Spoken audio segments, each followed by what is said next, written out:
So because our VPS, or virtual private server, has an external IP address, anything that we host on this machine will be accessible online.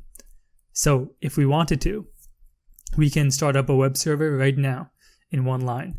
So we can go ahead and type in apt install Apache2, which will download a service onto your Debian image that will enable HTML functionalities.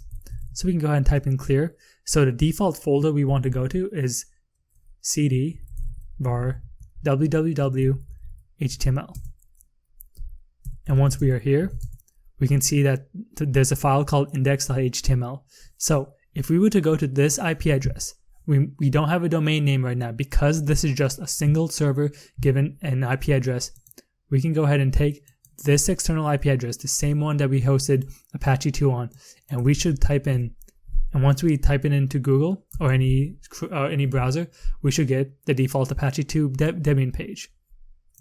So now we have a basic website, and if you wanted to, for those of you who are into web development, all we need to do is just host any files here, and this is where our website would be hosted.